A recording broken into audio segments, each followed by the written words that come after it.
Hello fellow makeup lovers, how are you guys doing today? So I am pretty excited for this video because I'm going to be talking about all of the palettes that I've purchased so far during the year of 2019 and my feelings about them. If you know me, you know that I am an eyeshadow palette fiend, and that's my favorite part of makeup. I just love colors and textures and everything that there is to do with eyeshadow palettes, so I feel like I could do away with purchasing everything else rather than just, well, including like one replacement here and there if I really needed to. But as long as I've got like a heavy influx of eyeshadows, I just feel so much joy and happiness, and that's just my favorite part of makeup. So whenever I did my low buy rules for this year, I chose 2 palettes each month and then trying one new brand. So I've accumulated a certain amount of palettes throughout the months. I didn't include any of the palettes that I made myself that were like custom palettes with single shadows because they've been moved around and put in different Z palettes, and I didn't want to have to put them all back together just for this video, so I decided to only do pre-made palettes, which is the majority of what I've gotten. And this was heavily inspired by Hannah Louise Poston because she's doing a beauty budget for 2019, and she went ahead and talked about every single thing she's purchased this year and put them into categories. She had 4 different categories and then she ranked them in the categories, and I thought it was really interesting. For me personally, I haven't been buying any other makeup other than the eyeshadow palettes and then one new brand each month, so I've got a few miscellaneous products, but I haven't been buying any of that. Skincare has been very minimal. I've bought like some masks. I don't really buy clothes very often. Like, I think I bought a dress a few months ago and that's been it. And actually I bought some jeans from American Eagle based on some of y'all's recommendations, and A++. They fit so well because they have extra long options. Like, that is amazing for being tall. But anyways, basically I thought I would want to do the same thing and just talk about my palettes. I went ahead, I created 3 categories, and then I ranked them all in those categories as well, which feels kind of crazy because I'm not very good at that. I hate ranking, I hate having to choose, but I feel pretty good about my choices. So the 3 categories that I have, the first one would be my favorites. These are the palettes that I am so happy that I have in my life. If they got destroyed today, I would want to buy them tomorrow kind of things. Like, these are the ones that just bring me the most joy, and also that I keep reaching for and I keep using. That's like part of being a favorite, is even if I love you, if I don't keep using you, then you're not a true favorite. And then the next category would be okay palettes, which I'm happy I have them. I like them. I use them occasionally. They bring me some amount of joy, but also, like, I could live without them. And then the last category is regrets, which is palettes I wish I hadn't have bought, which I've got 2 palettes in there, which is kind of interesting because I feel like I try to be, I mean, I wouldn't say selective because I'm not very, like, minimal. Like, if you see that I bought 12 palettes in a year, for some people that's not very selective, but for me versus my past self, I feel like that's pretty selective. And also, this is only including palettes that came into my life because I personally purchased them. I did not include anything that was PR because that's a whole different story. I feel like I've been overwhelmed by eyeshadow, but then when I actually broke it down, I look at the palettes that I personally purchased, I'm like, oh, that's so much less than what I've gotten. So I don't know, it was just an interesting way to look at things. So I'm going to go ahead and start off with my favorites category. The first palette I'm going to talk about, my number 1 favorite palette that I've purchased in 2019 is the Menagerie Cosmetics Whale Song palette. I just love this. I love everything about it. I love the aesthetic. I love the packaging. I love the colors inside. I love all of the looks that I've done with it. I love using pearl as a highlighter. Everything about this palette is just so beautiful, and it's actually, like, I don't know, it's calmed my need for some other blue-green palettes that have been on my mind because I just love this so much, and I just want to use this one and enjoy this one. And obviously I love Menagerie Cosmetics formula, so this is my number 1 favorite palette. I don't know, it just brings me so much joy, and there's so many unique green tones in here, which really stands out for me because I have a lot of green eyeshadow, so when I see a really unique shade, it just makes me happy. And all the shadows in here are so good. I just love it. The only bad thing I can say is staining, but honestly, I've been wearing blue and green eyeshadow every single day, whether I've been using this or not, so who cares if it stains? For me right now, it doesn't even really matter. it's beautiful. I have a full review of this up on my channel, as well as a week of using this, because I was just so excited. I was like, I want to do 2 weeks of, but I know I need to keep my priorities straight. But I will definitely 100% be using this a ton. And also, I really want to kind of merge this with some other like neutral palettes and see what I can do just like on my own time. So my second palette on the favorites list is the Sugar Crystals palette from Violet Voss, which looks like this. Again, it's super beautiful packaging, but I just love the aesthetics of this palette so much. It's so my vibes. Like, I love the like little row of rainbow. I love all of the inner corner options. And I will say I still feel like I need to dive into this more, because generally, when I use this palette, I just end up doing the same kind of looks over and over, and I normally stick to this little section right here. But overall, I just love it so much. I love the quality. I love the looks that I do with it. And it's exactly what I bought it for. When I bought it, I was like, ooh, this will be amazing to do colorful looks, but simple and so fast. And that's what it does. It's so easy. It's like a no-brainer kind of palette for me. So I love it. And also this shade right here, Pearberry, even though it looks like just a regular shade, it's such a beautiful, like orangey, just like peachy, just beautifulness. I love that matte shade so much. I can't say enough good things about this palette. I think it's beautiful. It's like my perfect style, which when it comes down to it, I feel like my favorites are all the palettes that are most my style, which makes sense. But normally, like, I can get attracted to different color schemes and textures and reviews about certain things where I'm like, ooh, I want that. But the ones that I truly love most are like the inner corners and the greens. So number 3 on my list is the Safari Rain from Colored Rain. I was about to say ColourPop. No, Colored Rain, which looks like this. Again, packaging is so beautiful. And here is what it looks like. So I just love this. This was my birthday gift to myself this year, and it's just stunning. Like, the metallics are so intense. The mattes are so easy to blend, and it's just the perfect mixture between a neutral palette and a grungy green palette. You could definitely go both ways, and like, it's just crazy how intense the metallic formula is. It's so good. I love this shade. Even Amazon Basin, like, that's the one shade in the palette I was like, ew, like, you're a gray, but it's just so sparkly and beautiful. It's just crazy. So I really love this. The colors don't show up as well on camera just because it's so reflective, but it's a really beautiful palette. And when I use this, I feel like the looks that I come up with just always make me feel so happy and so good, and like just all around, it's like a fuzzy feeling. So I love that one.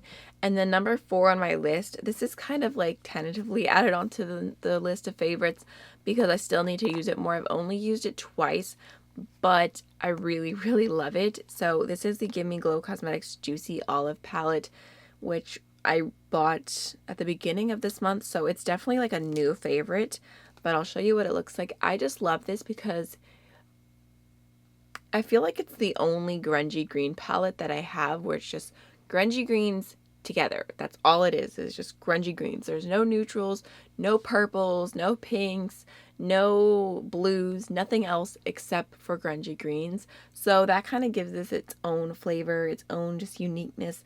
And I love the shimmer options. Even though they're kind of similar, not completely, I still think that they both just look so beautiful and metallic. And like, you can do a little bit of a brighter green, you can do a lighter green, you can just go all out with this palette. I love it so much, and I did one of my favorite green looks ever using this, so I just think it's perfect. And I love the packaging, like, so pretty. Alright, so now moving on to my okay list. These ones are also ranked, like I said. So the first one that I have at the top of this list is going to be the Certify Affinity 2 palette, which I do really enjoy. I think it's really beautiful, and it has really beautiful colors in here, lots of blues and lots of greens. The reason I included it in the Just Okay is because I feel like I like the Whale Song more. Just to make it, like, just to put it simply, I like the Whale Song more. So if all of my palettes disappeared, am I going to buy the Whale Song or am I going to buy the Affinity 2? I'm going to buy the Whale Song, which is also cheaper and a little bit more accessible since I do live in the United States. I really do like this. It's got a beautiful array of blues and greens, and I'm happy that I own it. I am. So it's kind of weird to put things in this category because it's like I like them, but I'm not as ride or die for them, basically. So next, okay, this is the, wait, why are you numbered? Oh wait, you're number 6. I forgot I listed them all and then I put the numbers beside them. I'm like, why are you number 2? You're not number 2, you're number 6. All right, number 2. The real number 2 is Just My Luck from ColourPop. Again, I really like this. I think it's really pretty. It makes me excited. It's super affordable. Like, I love greens. I will say this one's, like, I do really like it, but it's definitely more of like softer greens and there's just a little touch of grunginess. I love all greens, but if I had to choose between like a grungy green, a super bright green like what I have on the eye today, or like a softer green, I'm gonna go grungy green, or I'm gonna go the bright green. Grungy green most, and then bright green, and then last would be the softer greens that are in this palette. The only one that stands out more is Mary Jane, which is a really beautiful shade, and I do really enjoy that one. And it actually, I think maybe the packaging is why it looks so gold, but it's genuinely a green shade on the lid. So I like this. I'm happy I have it, but I feel like I could definitely live without it. But it also would be super easy to replace because it's so affordable. But that's number 2 on my list. So number 3 is going to be the Spectrum palette from Linda Halberry Cosmetics, which just the aesthetic of this makes me so happy, and I'm so glad that I own it. Like, it's just so beautiful. And I do like the color story in here. I think the color story is really inspiring. I just felt like at the end of the day, the shadows, I could get them to work and I liked them and I did really pretty looks with them, but I just don't find myself reaching for this. And part of me wishes that I would have just shopped my stash for these shades. I could have found alternatives in my stash. In fact, I saw La Pocket Change. She showed a picture where she shopped her stash for just like the vibes of this palette and did a bunch of different colors that were all in this color story. But instead of just being 8, it was like 20 colors or something like that, and it was all these like different options that were similar to this, and it was just so beautiful. And I was like, oh, I should have just done my single shadows. I should have, like, I feel like this is too expensive to not be using it constantly, which, I mean, I do sometimes reach back into Unknown because I really like that one as a blush. And maybe I'll try and remember to put this out in front of me so I use it more. But I mean, I'm glad I have it. I like it enough, but it's not something where if I lost it, I would replace it because I just don't use it that much. All right, next in this category, number 4 is Lemonade from Midas Cosmetics. And this is definitely a newer palette as well. I got this, I think I pre-ordered it last month or something, but I got it this month and I've only used it twice so far. So basically my feelings with this palette is that I really wanted a yellow palette. I wanted to talk about it on my channel. I wanted to try Midas Cosmetics. I liked the idea of this palette and I do think it's really nice, and they did a really well-rounded yellow palette. I like it. I like it a lot, but the thing is that any look that I could do with this palette, I could have done with my collection previous to owning it. So it was kind of a thing where I wanted the palette, not the looks that the palette gives. I'm just being honest and real about it. I do really like this, but I just have so many yellow shades that I'm appreciative of this, and I'm appreciative to have all the yellow together. But it doesn't necessarily bring something new to my collection. But also I haven't used it that much, so maybe when I use it more, I'll be like, yes, like I'm so glad to have this in my life. Maybe it'll just be like this aha moment. I don't know. I still have to use it more, but right now it's in my okay category. Alrighty, so next, number 5 is the Morphe 39S palette, which I really actually like the quality of this, and I was surprised by it. Like, I think it's a really nice purple palette. Like, it's stunning. It is. Here's what it looks like. I feel like there's so many tones in here and they all go together really well. I love the middle shades. Like this, like I said in my review that I think this is the best palette Morphe has done, and I genuinely do really like it. And I like the looks. The thing is, the reason why it's in this category and kind of at the bottom is I haven't reached for it since I filmed my week of. And I think it's beautiful. Like, why am I not reaching for it? Maybe it's because I'm not into these tones as much right now because I'm just so into greens and blues. That could be it. So maybe like 6 months from now, my opinion could change and this could be at the top of my favorites list. Who knows? But right now, I just feel like it's at the bottom. I think it's a really great palette. I think the quality is really good. Maybe it's the size. I don't know. Maybe it's my style right now. Maybe it's just me living my life and being so overwhelmed by different makeup. But for whatever reason, I just haven't used it as much. So that's why it is where it is. Alright, so the last palette on my okay list is the Love Luxe Beauty Something Fun palette, which looks like this. Packaging is super cute. It is just a sticker, but I don't know, I like the details. I think it looks pretty and it shows you what's going to be in the palette. So it is just a blue and a green palette as you would expect. I think that there are some interesting matte options in here. The shimmers are really nice. I love this inner corner shade. The thing with this palette is, again, the same kind of idea where it's like I would reach for the whale song first. I do like the quality of this. I think it's nice. I think it's pretty, but it's just not the first blue-green palette that I'm going to reach for. So that's why it's kind of at the bottom of the list. The mattes, I feel like you have to build up a little bit more. There is no deepening matte shade in here, so it's not the perfect palette for me. I mean, I think it's pretty. I think it's nice, but I could live without it. I could. I mean, I could live without all of my makeup technically, but this I could live without and not feel like I was missing out on something, or like I wouldn't, like if it just disappeared from my collection, I think it would take me a little bit of time to notice. That's what I'm trying to say. I do like it. I think it's nice quality. I think Love Luxe Beauty is an overall good brand. Alright, so for my last category of regrets, I have two palettes, and I just started overthinking about how I ranked them because I have 1 and 2, and I'm like, does 1 mean that I like it more than 2 because that's how I've been doing the others, or is 1 the one that I regret the most? So I'm just going to tell you because I don't know why. I just had to go ahead and complicate it in my head. The palette that I regret the most from purchasing this year would definitely have to be the ColourPop Honey palette.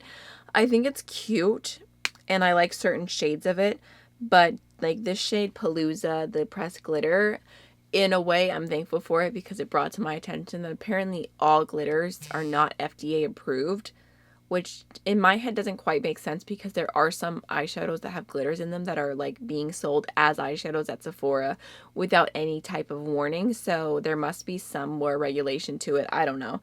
But Palooza in general is just a super, super thick, chunky glitter. Like, no, that's not going on my eyes ever again, so I feel like it's just a waste of space. I feel like the matte shades are all pretty light, especially like the deepest shade is just not very deep. I saw a few different reviews of this on deeper skin tones, and it was pretty pathetic the way that it performed. Like, it had to be built up so much, and this shade wasn't even, like, it made the look lighter. Like, it was not deep at all. So definitely disappointed by the mattes. And then the shimmers here I think are really beautiful. Those are nice, but in my battle of yellow palettes, for me personally, the Lemonade palette from Midas Cosmetics wins at the end of the day for my personal preferences. Especially, I love Sunburst, but I have Soul from Cliona, which is very similar. And I don't know, just the middle, the glitter, it just, I just don't see myself using this all that much now. Alrighty, so the last palette on my regrets list, / the last one I'm going to mention on this list of all the palettes I bought in 2019 so far, is going to be the Love Luxe Beauty Something Gorgeous palette, which you might be, I don't know, you might be surprised by. I think it is a beautiful color scheme for sure, and the packaging is cute. It's got a little holographic going on. I think the color story is stunning. Like, it definitely inspires me, but it's just, it feels a little bit incomplete. For one, there's 4 matte shades, but there are no deepening matte shades, which I don't really love. There's not like a true inner corner shade either, which I don't really love. The matte shades, you have to build them up to get them to show up on my skin tone, which being super fair, like, that makes me think that this is not going to be very inclusive. And I don't know. I was so excited about this palette, but then when I got it, I just feel so much less excited. Especially, I think part of it is because the swatches online looked so much more intense than what they actually swatched like in person. Even today, they posted a picture. I'm not trying to hate on them by any means. Like, I'm affiliated with Love Luxe Beauty. I do really love their highlighters and some of their other products. But just like looking at this picture that they posted today, let me see, I'll turn the brightness up so it's true. This is the picture of what the shadows look like from the palette that I'm showing you right now. Like, does not look so intense versus this. I feel like it just looks like they have like their contrast on so much versus what you get in person. Like, it feels much different, which is kind of unfortunate. So, I don't know. I'm like, I can get beautiful looks out of this. I've done beautiful looks with it. I think it's nice. I really love the middle shade. But it's just not what I was expecting it to be, basically. I feel like I would rather have just done this color scheme shopping my stash, basically. So that was a regret. Especially, I think if it was like a $20 palette, I would be like, okay, like whatever. But because this cost like $40, and it's not exactly what I pictured it or what I thought it was going to be, it's a regret. It's a regret. Although, no regrets. Alright, so that was everything for the video. I hope you guys enjoyed it. I don't know why I feel like I was having a really hard time explaining why I put things where, but honestly, I thought about it, I put them into categories, and then I just ranked them with my heart, and I tried to just go with it. So I hope you enjoyed the video, and I'll see you in the next one. Bye.